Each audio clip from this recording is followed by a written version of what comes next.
You are listening and watching episode 119 of Wanderings in Woolgathering, brought to you by the Kokomo Lantern and 4411 Creative Agency. And now, on to the show.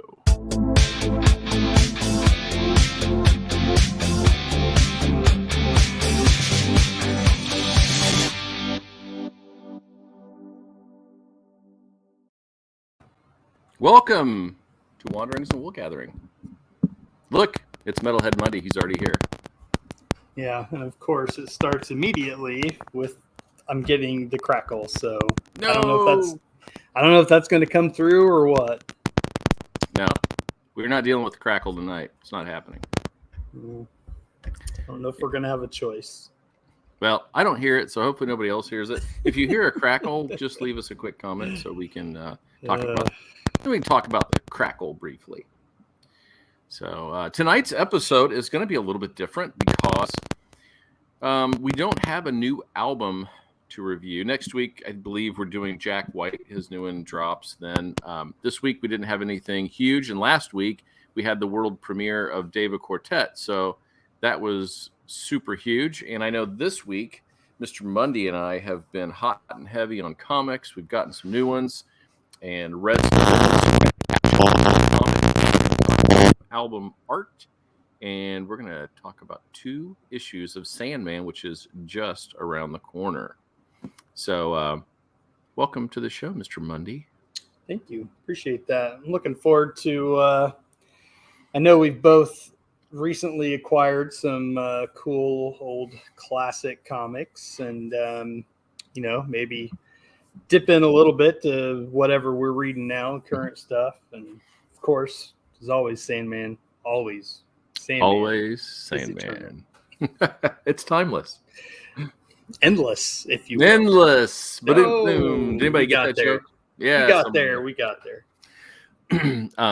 Well, anyway, we do have a lot to get to.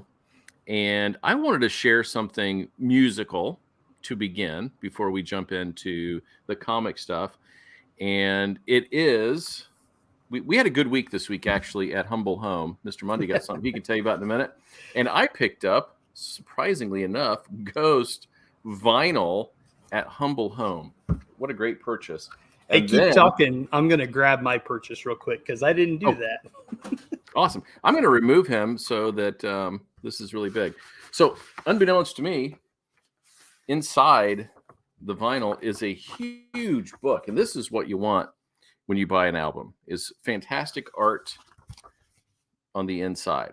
And so each song has a dedicated page of lyrics and artwork, for instance. And I've got some digital that I can show you here in just a moment, but this thing is phenomenal. When you're sitting down like we used to do and you're listening to a record and you're looking through the liner notes and you're checking out those lyrics and the album art, this is a tasty feast.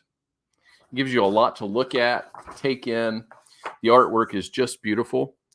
I want to share. We're going to go back a few here. So this is the album. It's Ghost Impera. This is the vinyl. The vinyl is indeed bright pink. And it is a very, very bright album. And so here are some of so you can see a little bit closer. This is a couple of the pages in this book that I just showed you. It's this, each one is this large. Beautiful art, very detailed. The shading is fantastic. And when I showed it to my wife, she instantly said, well, that looks like Durer. And I was like, oh, okay. Guess what? She was not wrong. That is Albrecht Dürer, who is a famous artist, and they're very similar in their shading styles and the detail on the page. We'll go back and forth here to a couple of these.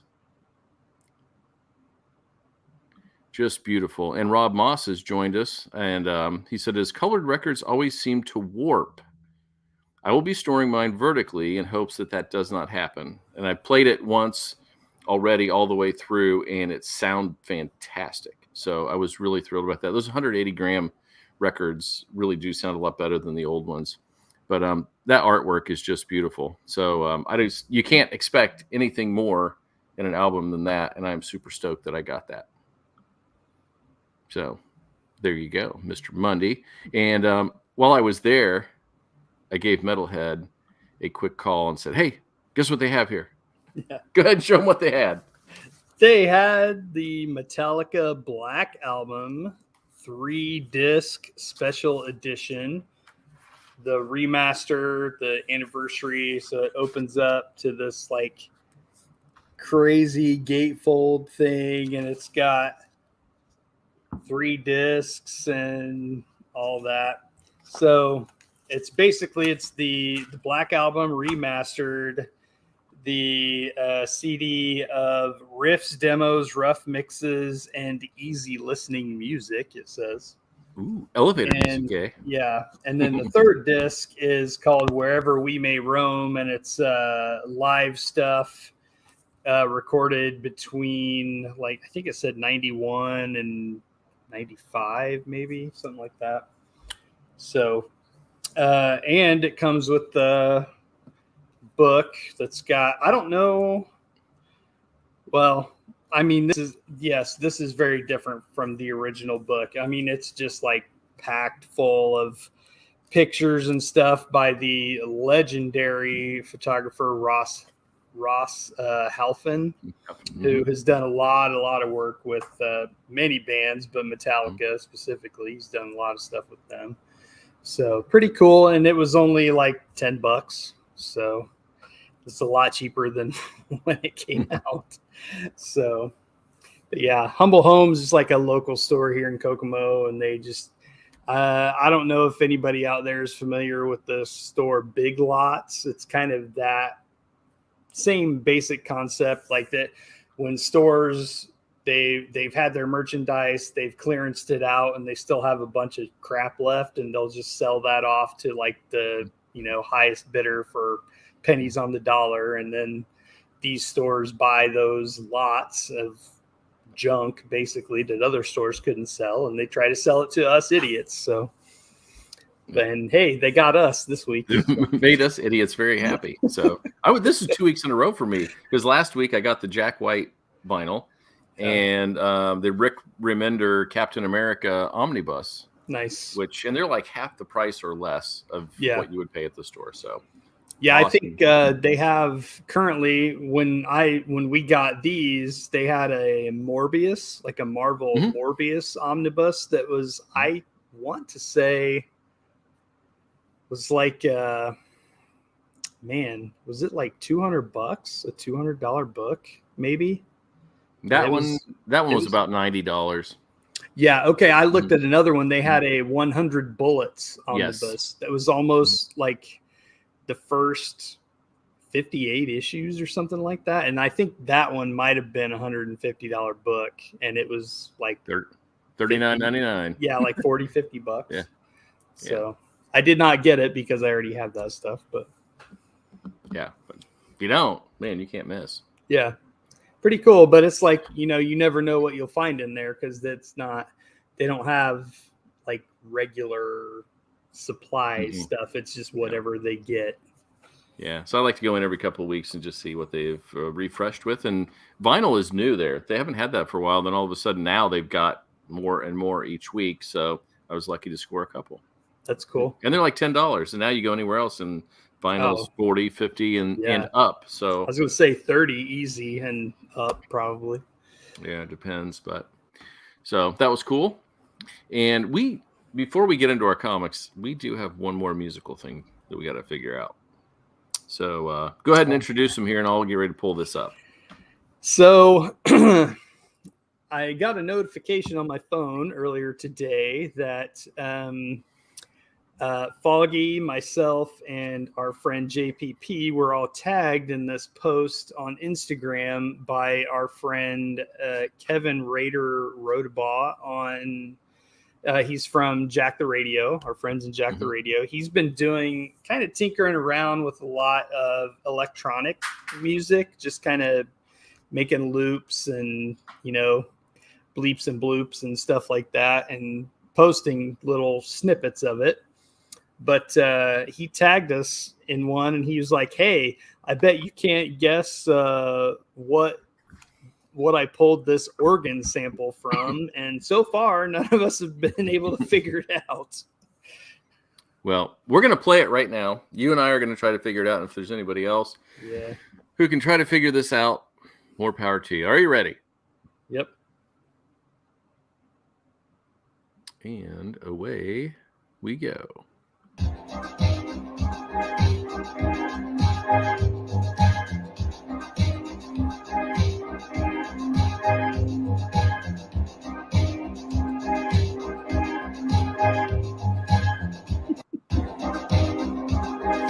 I have no idea.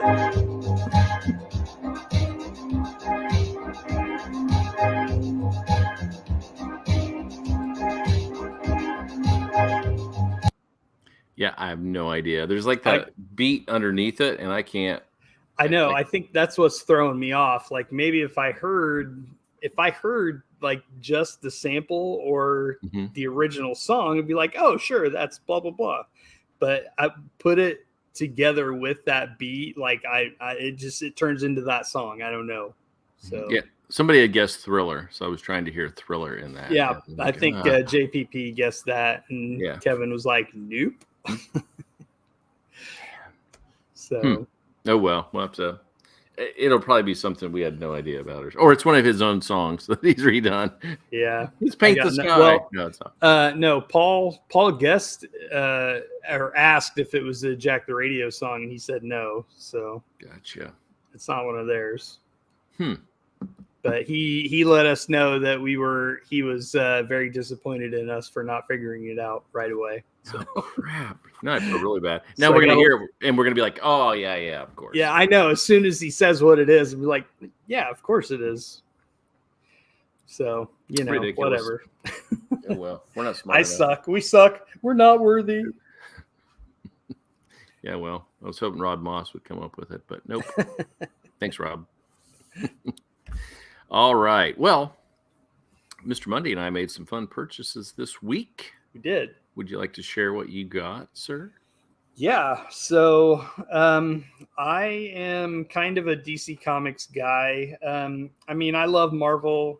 Captain America is one of my favorite characters. And when I was a kid, I didn't care. Like, I never was like, oh, I'm a Marvel zombie. Oh, I'm a DC guy. Like, I just like comics, and I like tons of characters. I tended to gravitate towards the DC stuff. Batman has always been my favorite. But and then, of course, like when Vertigo came in, I was all about that. And, I've always been kind of more of a DC guy, but I still love Marvel and lots of indie stuff. So, but the Spectre is one of my favorite characters. His series in the 90s, absolutely fell in love with that. So ever since then, I've been trying to get everything Spectre that I can possibly get my hands on. There was a series when Hal Jordan was the Spectre. I have all of that. I have all of the 90s series. The Spectre series from the 80s, I need one issue to complete my run there. So, and it has been eluding me for years. I could probably go online and find one, but that's no fun. Yeah. But I never had any older Spectre stuff. In the last few years, I've gotten some like his appearances in other series like DC Comics Presents and, different stuff like that. But in 1974, there was maybe. Who knows? Maybe. Could be possible. But anyway, so in 1974, man, I'm going to forget his name now. I have to look because I can't remember his first name. But it's Fleischer. I always want to say Max, but that's a cartoon guy. Yeah. Michael Fleischer. Yeah. and Jim Aparo, who is one of Mhm. my absolute favorite artists. He was on one of the Batman books when I started reading regularly, so he will forever be like my Batman artist. And he's been around since the 60s, and I've always loved Jim Aparo's work. So in 1974, Michael Fleischer and Jim Aparo came into Adventure Comics, and they did, for 10 issues, they did the main feature in Adventure Comics with the Spectre. And man, it's good stuff. I have a trade paperback that collects all this stuff, but until like this last week or so, I never had any of the actual issues. Now I have all 10. So this is, I mean, it's gorgeous stuff. I mean, just look at those covers, but it's also really cool because at this time, even though this has the, I mean, these have the, where can I go here? The Comics Code Authority labels on them. They're pretty brutal. Like, this was part of the reason that came about was because of the horror comics of the 50s and, you know, the whole whatever juvenile delinquency, whatever, because comics causes that, of course. So these are basically horror comics. I mean, it's, you know, the Spectre is the wrath of God or whatever, and he basically finds people that have done wrong and punishes them. And the way he I mean, just that first cover, I mean, like the dude is melting, so like a candle. I mean, it's crazy. And this one, that is one of the things this series is lauded for, is I mean, just the brutality of the Spectre's punishments. So it's pretty cool. And like I said, I've never had them before, so I finally got all 10. Some of them are in very rough shape, but that's all right. I have them, and I can always replace them later as I come across more copies. But they're, you know, they're not super cheap, so these might be the only ones I get, but we'll see. But I have them, so it's cool. So it's and it's a double whammy for me because it's the Spectre and Jim Aparo. So love it. Totally happy with that purchase. Yeah, Spectre is awesome. Such a great character. Yeah, the '90s series that John Ostrander wrote. I mean, that is one of my favorite series of all time, and I still am getting the crackle every once in a while. I don't know. You're good.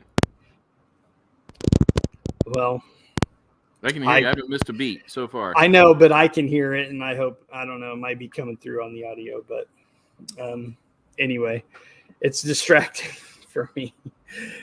But because I feel like then I'm trying to talk over it. But anyway, yeah, that Ostrander series was awesome, and I got several of those signed when I had the chance to hang out with Mr. Ostrander a few years ago at the Kokomo Con. I got the chance to be his handler, I get for, you know, loss of a better term. But it was very cool sitting with him and getting some books signed and talking to him about a lot of the stuff he's written over the years. He's one of the greats. So. He is. Yeah, and that's a great run. When we finish with our Sandman read-through, we should do the Spectre read-through because I have all those as well. I do too. That would be a good one. I was going to get on JPP and tell him to start buying some Spectre books. It'd be a little shorter than Sandman too because it's only 60 issues. Yeah.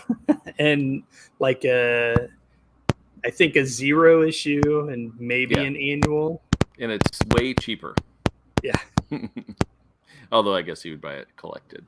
But it's so great to have the individual ones because of all the covers are amazing. And some of them are glow in the dark. And it's a fantastic run. Great character.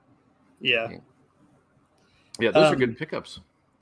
Yeah, and that's another thing about the Spectre books too, is not, I mean, all of these Adventure Comics books, that's all, the covers are Jim Aparo, which is awesome. But the later series, like the 80s, 90s, and the 2000s series, I mean, amazing covers. Like crazy, like murderer's row of artists. It's insane. Yeah, Jim Aparo is awesome. Yeah. And those are cool. And you said those were 74? Yeah, it started the publishing date on the first issue is like January, February 74. So I'm like late 73, I'm sure, is when they came out. Gotcha. Well, my pickup, 72. So I'm a huge fan of Etrigan the Demon. And excitingly enough, you know who was introduced in these books with Jack Kirby, right? I mean, I can think of one, but I feel like it may not be who you're thinking of. Who you got? Well, Clarion the Witch Boy. Yay! Is that what you were talking about? I love Clarion the Witch Boy. That's and great. Grant Morrison did him so well. And now there's a female that DC is using. It's on, I think, Earth 11. It's in a story they're telling. They have all the multiversity, comics. Grant Morrison did that multiversity series years ago, which was so cool. And so now they're doing multiversity books, and they have like a Young Justice team. And instead of Clarion, it's a female version of him, and she's on the team. It's really cool. So I picked up the Demon 1 through 16 from Jack Kirby, and yes, here they are. There's that first cover. Yeah. If you know anything about Jack Kirby, everything comes at you. He loves his foreshortening and reaching out and force perspective. You got a big hand coming forward. That's all Jack Kirby, baby. And yes, number 7 is the first appearance of Clarion the Witch Boy. Yeah. So I was super excited to get that. I love how they play him in the Young Justice cartoons. He's like whiny. He got this weird whiny high pitched voice, and it's so funny. Now, does he have Tickle in the the cat? Yes. Yeah. Oh yeah. That did not change. The girl version of Clarion also has Tickle, and so these for me, Jack Kirby is visually stunning always. Yes. And idea-wise, there's none better. I mean, Darkseid, all the Fourth World characters, that stuff is amazing. However, when people try to act like Jack Kirby wrote Fantastic Four back then or whatever, if Stan Lee hadn't stepped in and handled the dialogue and all of that, I don't know what the books would have been, because Jack Kirby, in that regard, that wasn't his strong suit. His strong suit was ideas and line work. That was Jack Kirby. And so this one actually is better, I think, story-wise, with him writing the stories than some of his other work. It still holds up pretty well. It's got a huge focus on Merlin, which is great. That's always in the background of Etrigan, because obviously Merlin's the one that brought him around or whatever, and linked him with Jason Blood. Is that the only connection? I thought they were like brothers or half brothers or something like that, or maybe I'm thinking of something else. That's a good question. I'll have to look that up. I don't know. But what usually happens is they mention Merlin or they talk about it, but he's like really involved in these stories. And so there is that Arthurian part to that, because of course Camelot is destroyed in the first issue of the Demon, and Morgan Le Fay goes and tries to find the crypt of Merlin and all that. But anyway, so I like that it's tied more closely to Merlin, and it makes for a better story. And even though it's 1972 and it is Kirby, it's kind of got a charm to it, but it's just not goofy like his Jimmy Olsen work was back in the day, and some of those weird things. So far, I haven't read all 16, but so far I'm really thrilled and loving what I'm reading. And that's as far as it went, right? It's just a 16. Yep. Yeah, and I knew it was short, but I think our friend Ed just finished his run of that as well. Yeah, and then I've got to finish the 90s run. I've got a lot of those, but that was a different run. It's kind of crazy. I only have a few of those. I have the ones, of course, with him and Lobo, and I don't have too many of those. I think I have the first couple, and then the ones with Lobo, and that's probably about it. And if a writer can make him rhyme, all the better. Because Man, when he's rhyming, it's amazing. And it can come across like through an entire issue, it can be a little tedious sometimes. But if the guy's a good writer, it just is awesome. And he should always rhyme. And he doesn't always rhyme here. So oh, really? He does not all the time. No. So Okay. very cool. And don't we find out? I don't think, was that in Sandman, or was it, or did we just find out somewhere along the line with like the rhyming demon? That's He's like he's in Sandman earlier. He is, yeah, but I don't remember. It's where we find out that the speaking in rhyme like that is like almost like a level of demonness or demonship or whatever. It's like you have to be at a certain level to rhyme like that or something. I don't remember. I'm pretty sure I read that somewhere, but I don't remember where that came into play. Hopefully that'll come up later in Sandman. Yeah. That would be awesome. Any other comic news from you this week? Not much. I was just kind of looking at what I've been reading lately and like, reading all the Dark Crisis stuff. I don't know if you're checking that out. Of course. Yeah, it's interesting. Even like I'm trying to get all of it just because there's not really that many books that it goes into. They're kind of all standalone stuff except for like 3 issues of The Flash. So I was like, I'll just maybe check out all of it. So The Flash is like the 2nd issue is just out this week, and it's, good. I'm not a regular Flash reader. I have no idea who half of the characters are in this book, but it's entertaining. And so I was going to get them all as well. I didn't realize that the Flash one had come out already. The first issue, I think, was maybe last month or a few weeks ago. I think the second one might be out tomorrow. So maybe I haven't read that yet. Wink, wink, wink. I'll have to check that out. I got all the stuff leading up to like Shattered Generations and all the things that led up. I've got a whole Crisis section right back there, so I'm definitely getting all of it. Yeah. Let's see what else. The Joker series just wrapped up, and holy crap, it is so good. It's probably one of my favorite books of the last year or so. And I don't love the Joker. I think he's way overplayed and overused, and seems to be, I don't know. It's like I don't know what else they can do with him. It's like they've made him as deadly as he can be, and it's like I don't know what else you do with him. Like even the 3 Jokers series that was out, and that wasn't great. It was all right, but the art was gorgeous, Jason Fabok, but I didn't love it. But man, this Joker book is amazing. And I keep telling everybody I talk to about it, I tell the reason it's so good is because it's not really a Joker story. It is an amazing Commissioner Gordon story. It's, now retired Jim Gordon story. But so who wrote it? I want to say, it was King or Tinian, but give me 1 second here. Yeah. Tinian and Jeff Johns wrote it together. Oh. And this was the cover of the last issue. I don't know if I can get it in there very well, but that is Brian Bolland. Oh, yeah. Kind of doing a take on his Killing Joke cover. Yeah, I love this too. This right here, it's like the little apple symbol, but it's a DC, it's an old DC symbol with the bite out of it. But yeah, awesome. So that series, one of my favorites from the last year or so. The new Savage Avengers series, we're like 3 issues in on that. It's been really fun.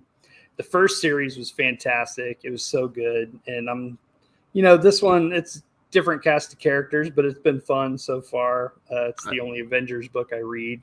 I only picked it up because Elektra was in it.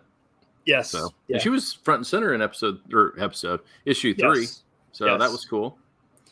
Punisher is fantastic. Him, leading the Hand. It's insane. and it's we're 4 issues in, and I'm pretty sure the proverbial shit is about to hit the proverbial fan. So eventually, it's going to have to head into Elektra and Daredevil. Probably, I would think so. I would think so. But yeah, so interesting. Captain America, Sentinel of Liberty, which is the Steve Rogers book. They're doing a Steve book and a Sam book. Right. Both are good. The first 2 issues of Sentinel of Liberty are amazing. So good. And I mean, it's just, and it's being written by 2 guys that I am not super familiar with. And of course, I can't find it right now. It was just sitting right here. But yeah.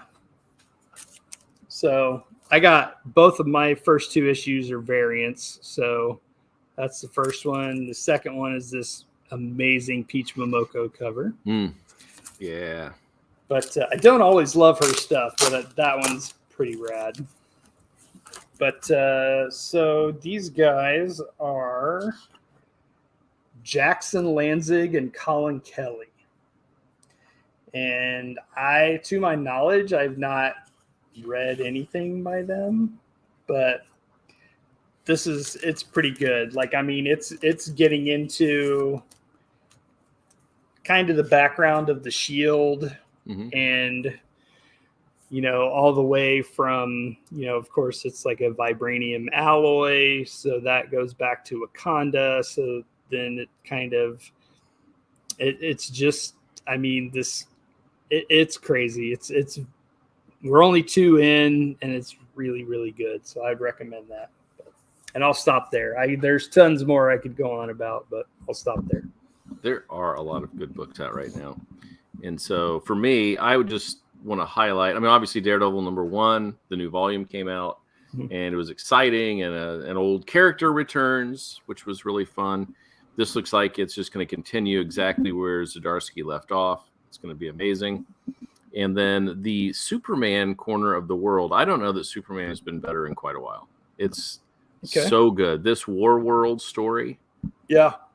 When you've got, what I love about this story is you have Superman stripped of his powers, essentially, and you find out why Clark and Kal-El are basically an amazing person. Like, why we love Superman. It's not his powers, it's who he is.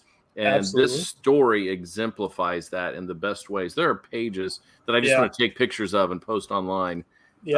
Because it talks about, I mean, it's the best of humanity. It's really what we should all strive to be. That's cool. But you don't want to spoil things and put that out there. So I don't do that, but I could. And then the Son of Kal-El book with John is fantastic. I know he gets a lot of crap, and people want to say, oh, it's the woke Superman and blah, blah, blah. It works well. It's fantastic. John is a great character. Yeah. Tom Taylor is an amazing writer, and it's all coming together, and it's so good. And then there's a book coming up, and it's a Superman story, and it's written by Mark Russell. And if you don't know Mark Russell, very funny, very political, likes to poke fun at political things or different groups or whatever. And there's a good satire going on all the time. He's an amazing writer, and it's being drawn by Mike Allred, who I love. I know he's hit or miss with a lot of people, but it will be a beautiful book to look at, and it will have a point. And I know somebody who writes with me at wanderingsandwoolgathering.com who has read a preview issue, and he said it is maybe the best Superman story of the year. And I told him on Twitter today that that's saying a lot, because War World is something that everybody must read if you're even remotely a Superman fan.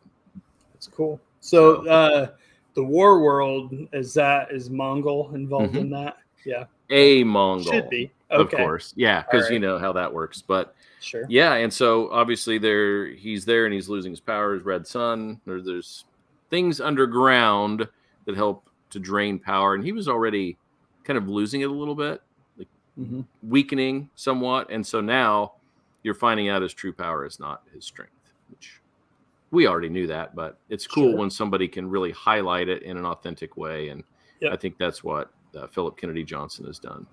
Yeah. So you said you're doing the Dark Crisis stuff, and you're Yep. talking about Superman. Did you? Yes, I did. Mm-hmm. I love that. Like the John's costumes, kind of a Robin looking costume. Yes, for quite a while. It's pretty awesome. It was an interesting story, or series of stories, actually. So yeah. And while we're talking about Superman, I was going to show you my shirt. It's like a whole thing.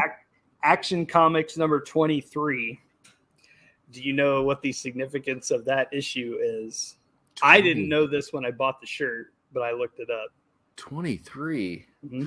I have Action no idea. Comics number 23. No, what's the significance?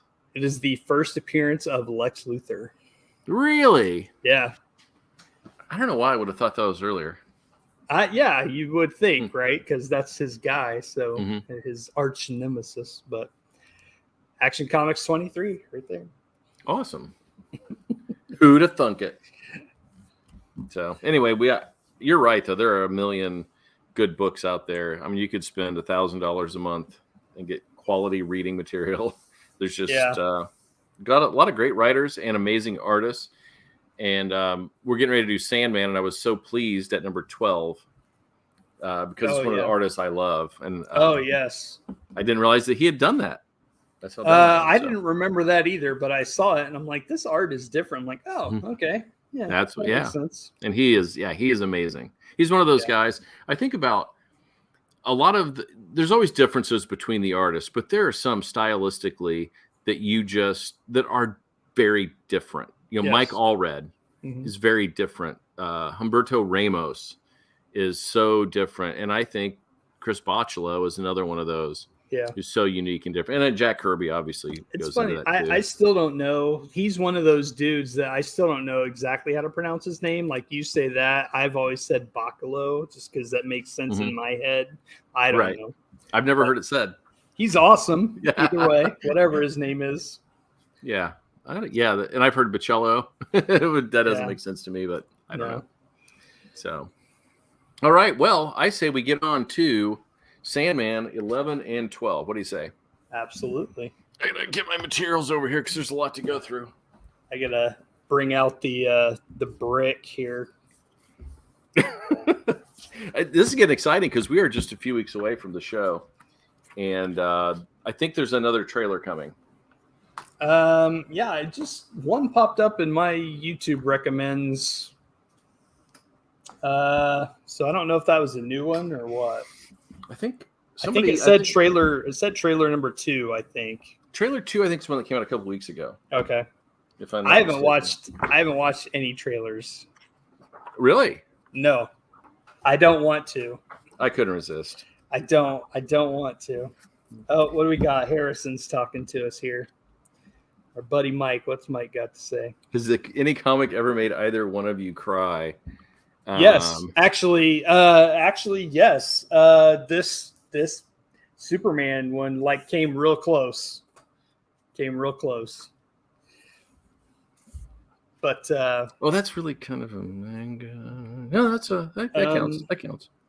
So Mike Harrison said Gil Kane is always easy to spot. Yes. Yeah, Gil Kane. Yes, absolutely. When I was a kid, he was one of the first artists that I instantly would recognize his style because it was so different than everything else I was looking at. I didn't at the time, at first I didn't really know who he was, but instantly his art was just different and that's Gil Kane. Oh, that's a Gil Kane. So yes, he is a good example of that. Okay, I'm going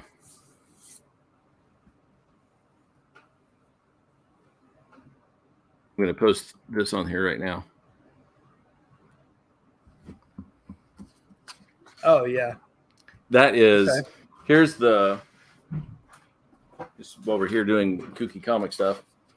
This is the book A Secret Path, and it's the story, a true story of Channing Winjack, who is a native of Canada back when they forced all of these indigenous people into these church camps, and they were abused. And Yep. he escaped, and he traveled forever in the snow. And of course, I don't want to ruin it for anybody, but you should definitely watch it. You can probably YouTube it, and it's got Gord Downey's from Tragic.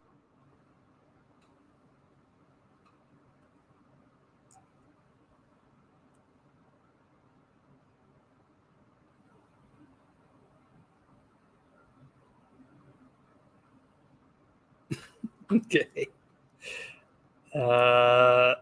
I'm sitting here and Steve has frozen, so I don't know what you all are seeing.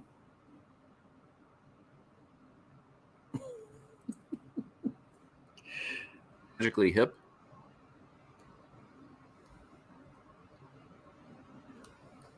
Back. Okay, we back now? I think so. Yeah, I was spinning there for a minute. Anyway, that's that. Watch it, listen to it. It's tragic, it's horrible and beautiful at the same time, and you will be a puddle of tears. So, Mr. Harrison, you and your wife watch that. I think you will enjoy it. And if you don't know who Gord Downey is, though, he's got an interesting voice. The songs are powerful. Yeah, Tragically Hip's a cool band. I first heard of them from Saturday Night Live. That's where I first heard him in like '92 or something like that. I don't know exactly what year it was, but Dan Aykroyd was hosting and they were the guests. I think he kind of maybe requested having them on because he's Canadian and loved them. So that was the first time I had heard him. So, but you bring up the Indigenous people in Canada, and I've been listening to a podcast about the residential school system. Oh my God, it's so horrible.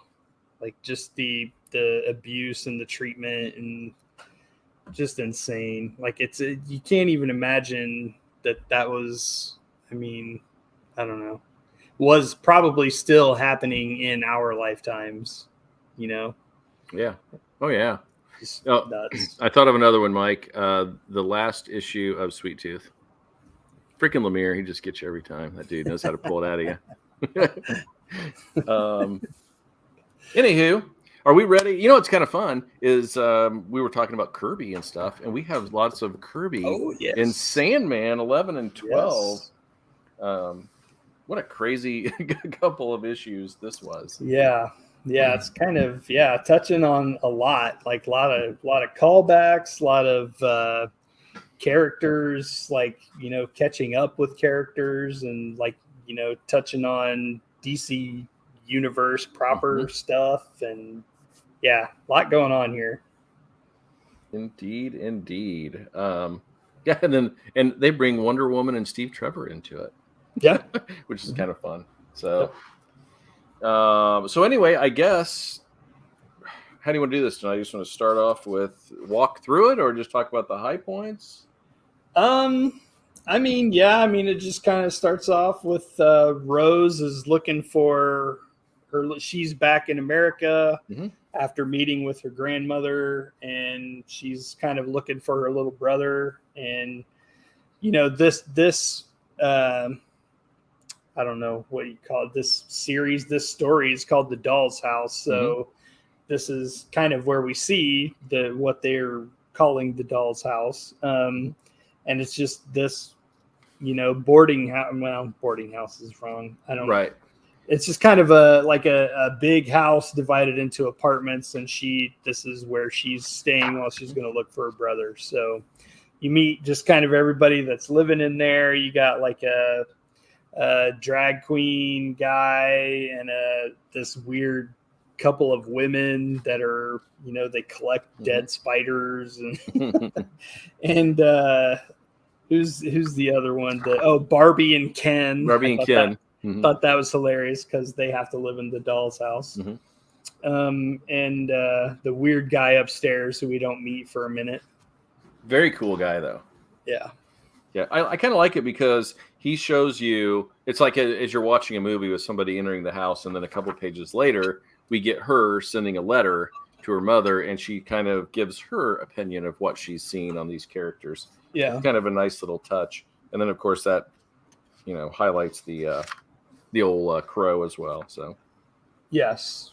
And this kind of in a, like it shows her getting settled into her apartment or whatever, and then it immediately, it's like a cut to this weird thing, like you're not sure exactly what's going on. It looks like a couple of superheroes flying this kid around, and you quickly figure out that it's a dream. But this is like the Kirby Sandman, and you're like, what is going on here? And like the girl, I didn't recognize right away, but then we find out later who that is, and then it's there's was it Brute and Glob? Yep. And we're like, oh, so there they are. They were missing, but here they are. Yeah, this was he was doing his version of a strip called In the Land of Wonderful Dreams that came out in 1905. Okay. So there's a little note in here that I thought was really kind of cool. Yeah. Oh, and you have the annotated. Yes. One, yes. So, yeah. So you get those little details that you're just like, God, he's so smart. Like every little detail has some significance to Neil Gaiman. Like it came from somewhere. It's not happenstance. It's really kind of cool. And then we had a thing. Did you read it? It was like, it is our skooky bird. Yeah. No, it says spooky. Well, one says it is skooky. Our skooky next to it. Yeah, so spooky is an error that appears. Okay. It correctly appears as skooky elsewhere. So funny. I know it is weird, skooky, but it kind of took me a minute though to figure that page out. That's one of those that's thrown in, and you're like, what in the world is going on? Well, but then at the end, like it's kind of this kid in this obviously dream wakes up, and you're like, it's horrible. Like this kid is locked in this basement. He wakes up. He has to like basically go pee in the corner of this basement and go back to sleep on the floor. And then he kind of falls back into this dream world. And you're like, oh my God, what's going on here? Yeah. And it's bad because his current situation is all black. Yes. Yeah. Very dark. Light. Yeah, exactly. Yeah. So. And then we get the Rose writing the letter and all of that. And, and we get Hal cross-dressing. Yes. And it's Dolly, of course, because why wouldn't it be? Because we're in the doll's house. And did you catch the picture in the background on the poster? The Cure? The Cure. Boys don't cry. As he's, basically crying. That was pretty funny. Yeah, and then like the letter stuff is interesting because this is kind of where you learn this boy that we have seen in this horrible situation is Rose's brother. Yep. And this is where we kind of start to put that together. Like she's trying to figure out where he's gone, and he lived with their grandfather, and then their grandfather passed away. So now she's got to figure out where to go from there. So, and then this raven that has been pestering her and living outside her window is Matthew. So this might be, I think this is the first time he's named. Yes. And this is the first time he speaks. Yeah. And if you weren't paying attention along the way, I mean, you could just be like, oh, he's just in the background. I mean, it doesn't even stand out until he does the tap on the window on the previous page. You don't really get the significance. And then now it's like Matthew, the eyes of Dream. Yeah, so he's basically spying on Rose for Dream because she is the Nexus, so they have to keep an eye on her. She's the Vortex. That's I keep saying Nexus. Vortex, yes. Now, if you're a Wheel of Time fan, she's the Taveran. So okay. All right. Around which things happen. Okay. So there you go. But so it's funny too because Matthew's just like, man, this is boring. Like, why am I doing this? And he was like, we have to keep an eye on her. I feel kind of creepy. A bird. Yeah. So, but and then we cut back to Rose, and she has just gone to see Dolly's drag show, and she tries to take a shortcut through this alley, and these guys try to jump her, and this weird guy, like this shadowy figure, kind of rescues her, and then we find out this is Gilbert who lives upstairs. So mystery solved. Here's this guy, and he's a very proper gentleman. So the page is set up. So if the bottom part was cut off and you watch her turn down the alley, you just know.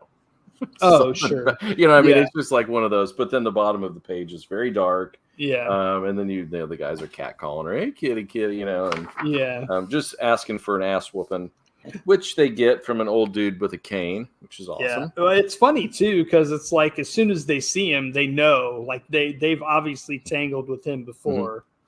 And then their only way out is running towards him. He like trips one and whacks one in the head, and you know, offers to let her kick on him. She's like, "No, these shoes are nice." So yeah,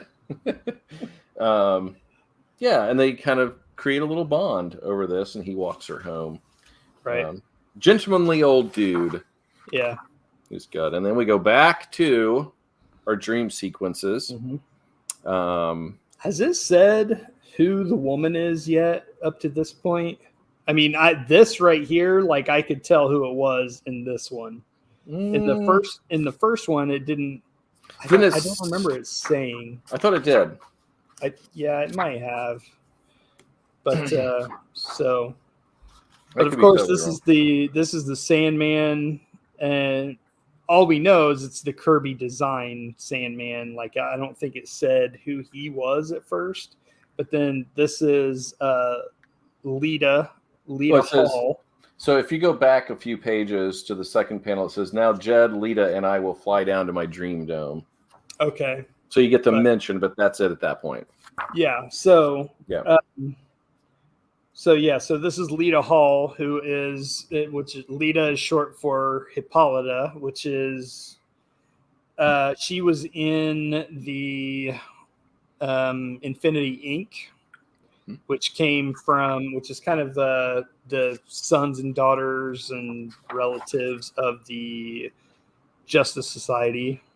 Well, at that time, it was the All-Star Squadron. Right. But and I don't think we find out till later that this Sandman is actually Hector Hall, is her husband. Right. Who he was several characters. I didn't realize he was the Sandman. I think I forgot that, but it's been a long time since I've read this. But he was when he first appeared in the All-Star Squadron, he was the Silver Scarab. And then I think he was Sandman here at some point. And then eventually he would become Dr. Fate. So he's this is all like DC proper stuff that we're dealing with here. Which makes this so much better that they're pulling these things in. It is very cool. So, and then we go back to Jed back in the real world getting bitten by rats, and you know, he is in a world of hurt. It's an awful place. You thought Harry Potter had it bad. This kid really had it bad. This stuff with him in the basement calls to mind, like, what was that famous one? Was it the kid named Dave, or what was that one? There was it was very similar to that. It was this kid that was basically locked in a basement and abused all the time, and there's like a super famous, like all the kids read it. It's in like all the schools. Man, I can't think of what it is, but you'll come up with it. No, I won't, because I didn't read it, but but I know of it. Alrighty.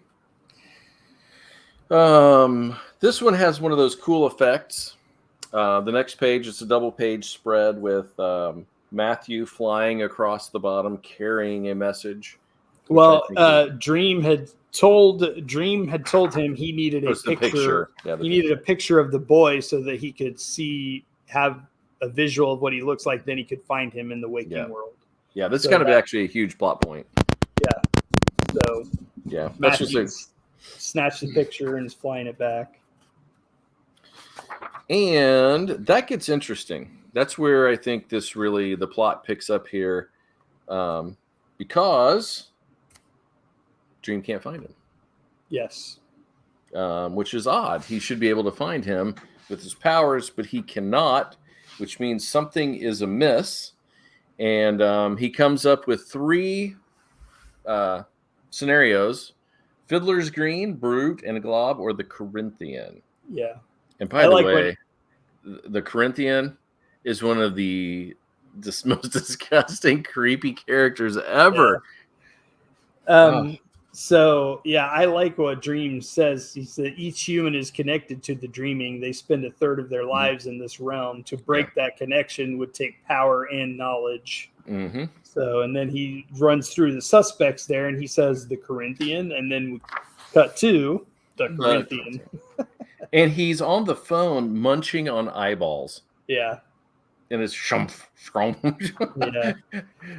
And you know, because there are 4 eyeballs, and then there are 3, and then there are 2, and then you get the crunching sounds, and it's like, oh my God, this guy's eating eyeballs. Yeah, and I love the phone call too. It's like so like matter of fact and nonchalant, and he's basically booking himself into this some kind of convention of like-minded individuals. You're like, what is going on here?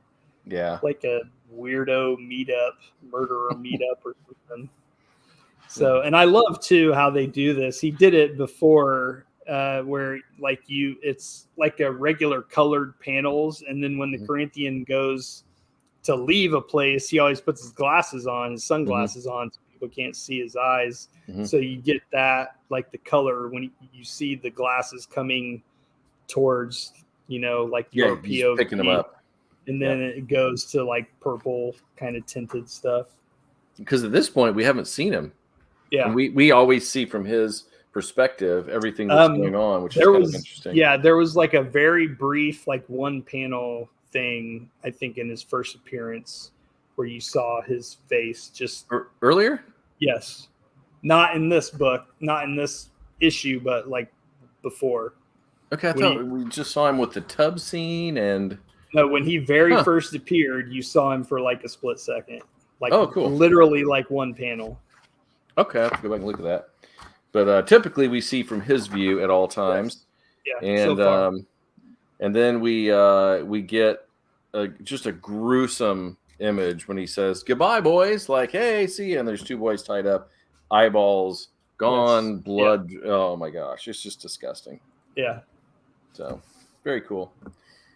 And then we go back to Rose and our gentleman friend, which he's always wearing that coat, which I love. Yeah.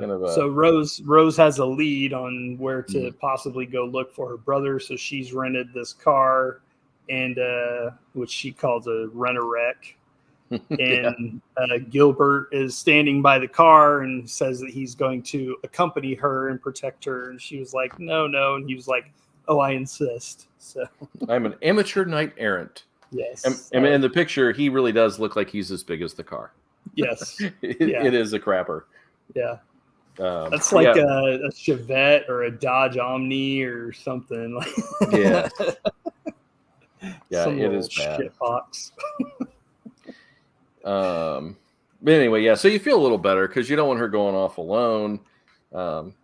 There's danger afoot, especially with Jed. So, and then we have a finishing scene there with a little bit of the dream, and he's back in his basement scene, and that's when Dream finds him. Yes. Yep. And then I think this is cool. If they did this in the show at some point, this could be so amazing. Just the dawning of that mask, and jumping into action, I think could be so cool. This is like this made me think of the scenes in like all the Batman movies where he's like pulling. It's like cut as he's pulling on his gloves. And putting on the cowl. This is his Batman gearing up moment here. Yeah, I love it. It's way cooler. I am angry, Lucian, and it's my move. And he steps to the door, and he's got the helm on, and it's so cool. Yeah, and I love that fiery cape, or robes, whatever. Like, that's such a cool look. They kind of got away from that after a while, but in the early stuff here is pretty cool. Yeah. So anyway, I'm curious how they're going to do that in the show, and I hope they will stick somewhat to the book because that could be cool visually. Yeah. And that's the end of the issue. Yep. And that leads us to more crazy fun with our other Sandman, so to speak. Yes. The poor dupe. Yep. So this one starts off, this is Sandman number 12, and we start off with Lita Hall is kind of like, I don't know, kind of like a almost like a Stepford wife kind of feel, like kind of robotic. And she's like, I don't quite know, she's very confused and, can't seem to clear the fog in her head and whatever. And yeah, Stepford was brought up earlier, so that's definitely an apt thing, because she's just like she's a walking, well, she's almost a zombie. She's just sort of there. She gets no attention from Hal, or Hector, sorry. And then is this right, Hal, Hector? No, it's Hector. Yeah, Hector Hall. Yeah, Hector Hall, and Hal was the cross. Hal is, yes. Yeah, and we find out she's pregnant. And interestingly enough, she's been pregnant for a very long time. Yeah. She's like a total zombie, just kind of living there. And we find out why as we go along. Right. But we also get some throwbacks to like the TVs and watching the dream world. That's a Kirby thing.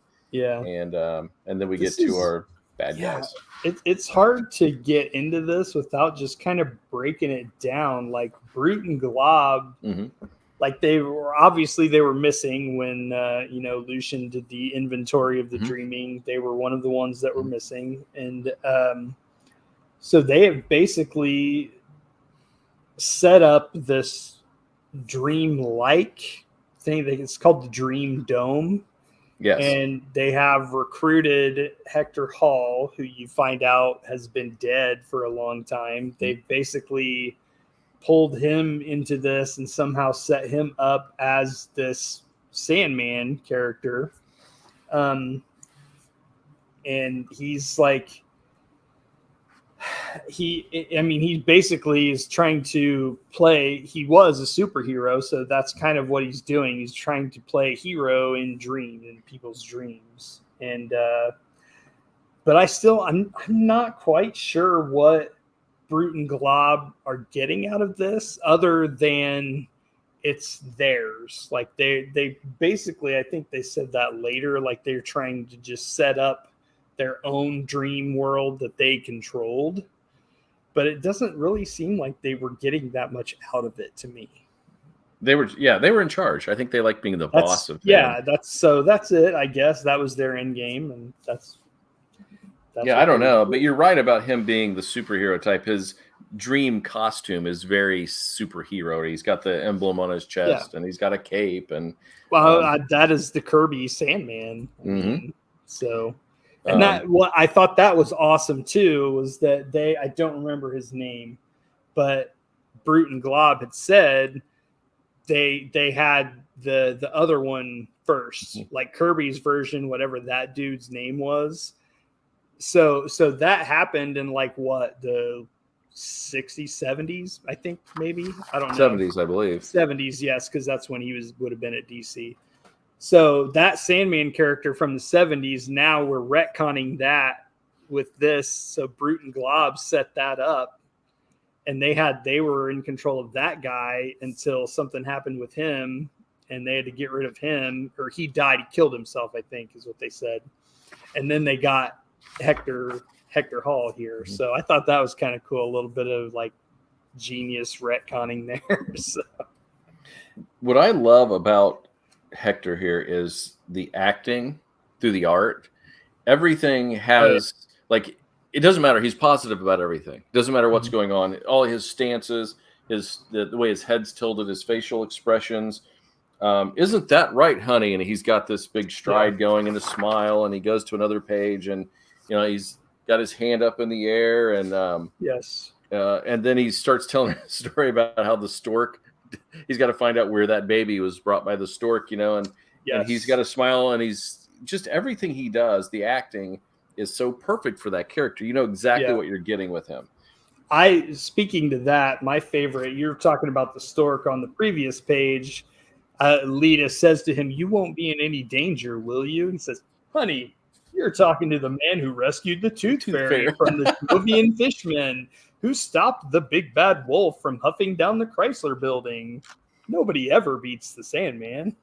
And look at his face. Look at his head tilt. I mean, Yeah. he Oh, totally yeah. believes it. I mean, he is Yeah. like in this weird world where he believes what he's saying. He's a Pretty genuine, yeah. I mean, obviously he's dead, but he's a genuine, guy. Just you get that feeling from him. So Yeah. the art here is absolutely brilliant. Yes. And Oh, then, this is Botchelo. This is Yes. yeah. So Yes. I guess we shouldn't be surprised, right? Yeah, right. He's very expressive. And so then, like, he takes Lita, puts her to bed, and goes off adventuring. And then we cut back to the kid. I lost his name, Jed. Jed, yeah.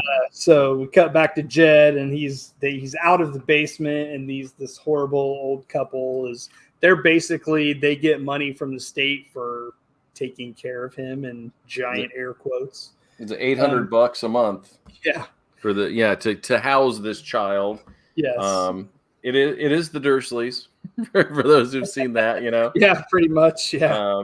But then he's basically a little more violent than them. Absolutely violent. I mean, he threatens the child to lie to the state for them, and then he says, "Feel this," and he just cracks him right in the stomach. Gut punch. He just drills him, and then pushes him down the stairs and locks the door. Yes. Yeah, these are nasty, nasty people. Where do we go from there? Oh, we go back to Sandman's on his way. Yes. Yeah.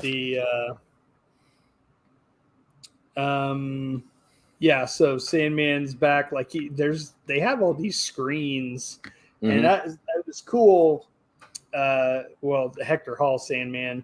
I thought it was cool where Lita, I think she said something about all of these screens, and he's supposed to protect all these people, but like we only ever visit one child, and it's Jed. Yes.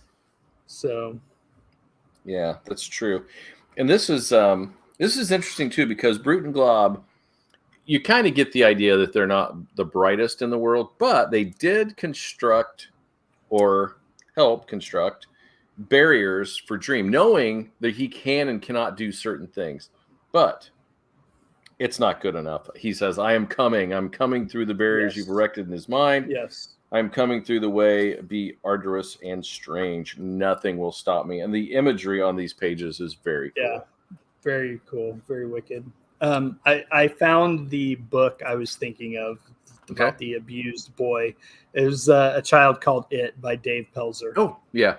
Yeah. I've seen that book a million times. It's in every school ever. I couldn't pull it. Yeah. That's what it was. So anyway. I should have done that one, but carrying on. And then then we cut to Lita like sitting in front of the mirror brushing her hair, and it's like you start seeing all these different versions. She's kind of running through like her and Hector's history together. You see him like in college, and then her as I think her superhero character was called Fury. But yeah, so and she is wasn't she the daughter of supposed to be the daughter of the Golden Age Wonder Woman? She is, and Steve Trevor, which was, it turns out at this time, was Hippolyta, not Diana. Yeah. Yes. So shows her as the Fury and whatever, and she's like trying to figure out what's going on and all of that, still feeling very confused. Yeah, she's sort of walking here. Uh-oh, I lost Mundy. One here. Thing I found. You back? Yeah, I guess so. You froze up on me. On my end, I was good and you were frozen. All right. So anyway, the bottom panel, right-hand panel on that page. It says, and after the wedding, she came to live in this house, and she was very happy.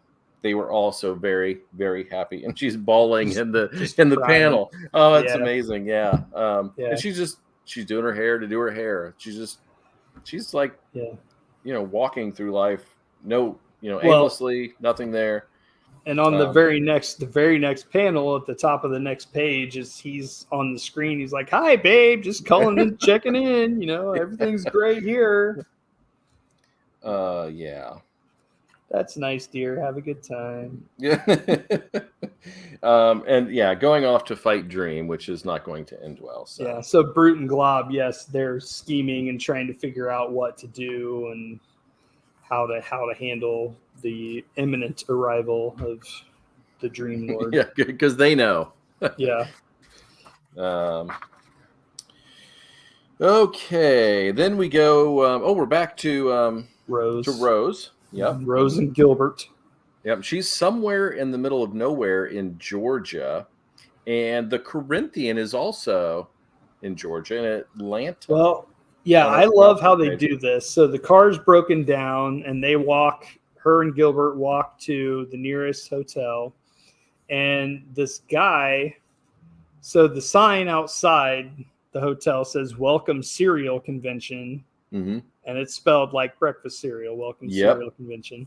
So he's like, these rooms, they're all booked up, this convention, I don't know, and they'll be here in the morning. And she's like, well, we could just, we'll be out first thing in the morning before they even get here. So he gives them a room. And then the last panel on that page, the guest list, you start reading all these names, and it's like all of these weird, so all of these weird names. And I like, she says, so what do you think cereal fans are into? Maybe they collect those little plastic figurines and old Captain Crunch whistles. Yes. So, then we cut to the Corinthians. So obviously that is not the kind of cereal convention we're talking about. So here's the list. These are the people on the list: Bonanza, the Bone Gardener, Brother Chip, the California Widow, the Candyman, Christian, Cincinnati Oyster, the Corinthian is on the guest list, Daffy Duck, the Devil, Kentucky, the Devil, Oregon, Dog Soup, the Dutch Uncle, the Faggoteer, the Family Man, and Flesher. Yeah. So, not a cereal convention as such. So then we see the Corinthian, who is in Atlanta in an alleyway somewhere, and he's basically playing off like he's cruising for these two guys, and they're like, yeah, great. And it's hilarious that they the guy says you're looking for a little rough trade. And so listeners, if you don't know what rough trade is, look that up. You'll enjoy that rabbit hole. No, you won't. No, please don't do it. So then, the guys are like, they're acting, they're trying to, roll some guy for money and whatever. And so they try to jump the Corinthian, and he immediately, takes them out, and they pull his sunglasses off, and they're like, oh my God. And I think one of the guys goes to grab his face, and he bites his fingers off with his eyes. Yep. So it's nuts. So he kills these guys, and Well, I love it in his nonchalant way. Now, gentlemen, you've had your fun. Yeah. I think it's time for me to have mine. Yeah. Oh, yikes. I like that he's like, nice knife, easy action. This is the switchblade they had that they were going to use on him. Then we go back to Dream. So. And, so Hector Hall is out there, and he's like, Brute and Glob had convinced him that this nasty monster, this nightmare monster, is coming. So he's like, oh, come on, nightmare monster, I'll take you. And it's Dream. And he was like, stupid human, get out of the way. Like, little ghost, he calls him. Yeah, he calls him that over and over. You try my patience, little ghost. Yeah. So then this is where the dream world and the waking world start to mesh a little bit, kind of Mhm. start to come into one. Everything, Brute and Glob's world starts falling apart, and the Jed in the basement, like stuff starts creeping in there, because that's where like Dream is trying to find him through Brute and Glob's world. So all of this starts crashing in on each other. Yeah. How many pages forward did you go on that one? How many what? Pages forward did you go? There's lots of cool pages of the fight. Well, it's not really a fight so much because he's so overwhelming to them. I love the panel when he gets to the end and he's like, Brute, Glob, hello? And then they're on the next page, they're like, oh shit, oh shit, oh shit, oh shit, oh shit. Yeah. Yeah. Yeah. Good stuff. And we get back to... Okay, wait. Before we move on to that, though, during this fight, I love that Hector Hall is like, I am the Sandman, guardian of the dreams of men, protector against wicked nightmares, lord of the Dream Dome, and friend of children everywhere. You are what? And he start him like laughing and cracking up. Dream laughing at this mortal idiot is like the creepiest thing ever. It's so creepy. He's like, "Oh, humanity, I love you." Like, wow. You never cease to amaze me. What a creepy dude. Yeah, and then this has been amusing, little ghost, and that was not something I expected. So, yeah, that was cool. And then he brings it all kind of to a close, and you get Brute and Glob, who they really are. They are smarmy little guys, and they bow down to Dream. Yes, and this is great. This is where we find out about Garrett Sanford was the previous Sandman before Hector Hall, and I was like, oh my god, they just tie it into everything. It's so cool, so connected. I love it. Yeah, and then so he has to send Hector back to where he's supposed to be in the land of the dead because he's not alive. Yes. And of course, with Lita, that does not sit well. She doesn't understand. She like actually is blaming Dream for killing him. She doesn't understand. She lunges at him, goes right through him. And then, we find out, well, I guess we don't really find out, but, she's pregnant, but Dream's claiming the child because it was in the dream world, which was kind of interesting. And so that's going to return at some point where he's going to collect on that child. Yes. That's so weird. It's like I don't know, like a Rumpelstiltskin thing. It's just bizarre. And like he gives no explanation. No, like, you're free to build yourself a life, but the child, it's mine. Yes, that child is mine. Take good care of it. One day I'll come for it. Yeah. And she starts to protest, and he's like, "Nah, I have to be somewhere. Got to go." Until then, farewell. Yeah. And she's like, over my dead body. Yeah. Yeah. Well, we'll see about that. The last page is such a great cliffhanger. Such a great cliffhanger. Yeah, like I did not see this coming around this quickly when I was reading this.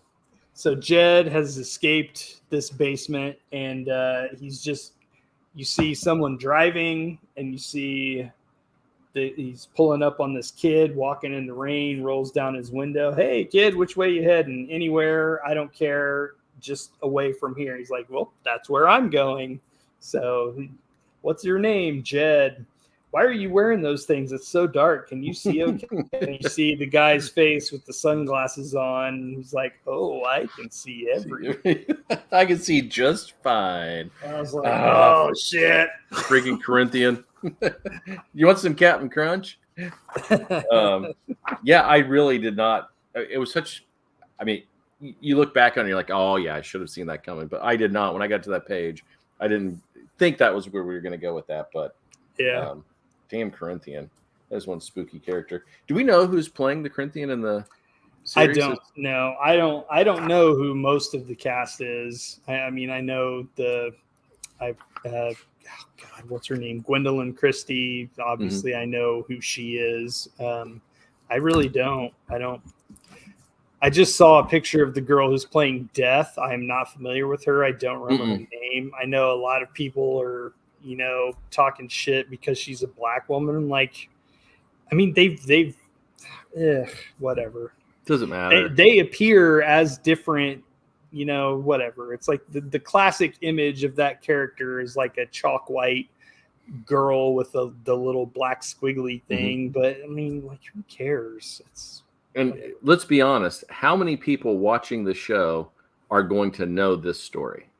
Yeah, I mean, obviously there are fans of this that are, that's who is vocal or, whatever. But yeah, I mean, it's a Netflix show. People are going to be watching this that have no idea what this is. So, I guarantee most people will not have read it. Yeah. So, yeah, who cares? Make it good. Make the story, close to this. They're going to make changes because some of this wouldn't work in a show, and I get that. So I'm not going to hold it against the show. But the essence of the show or of this book should be there. Yes. Dream, his essence should be front and center in that show. And if they get that right, who cares? Let's roll. I saw one of the comments was like something about, they're all supposed to be. I wish they would have made him look closer to the characters. Like all of the Endless are supposed to be like chalk white with dark features and blah, blah, blah, except for Destruction because he gave up his position and what. I'm like, who cares? Like, as long as it's good and they look decent, like, it doesn't matter. It's a TV. You're going from one medium to another. Stuff's going to change. It has to. And that part isn't central to the characters. No, yeah. It doesn't. At all. Yeah, it doesn't matter. No. Oh, man. We had nothing tonight. We went an hour and 20. Yeah. We didn't have one pretty album. Good for pulling the show out of our butts. Oh, man. Well, next week, we're going to have issue 13. Hopefully, we'll get JPP back. He's been having some technical difficulties. I'd like to see him back on the show. Yeah. That'd be fantastic. We've been missing him. Definitely. And then we got Mike Harrison said the audiobook was great. I have not listened to that.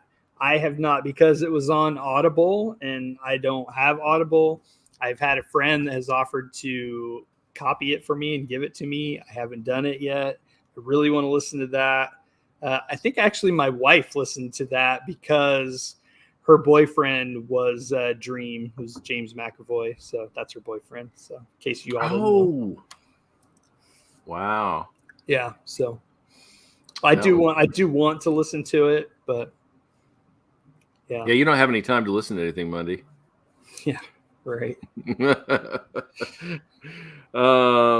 Fantastic. Okay, so next week it looks like Jack White and issue 13 and some sort of challenge. We really failed everybody without a challenge this week, but we had plenty to talk about.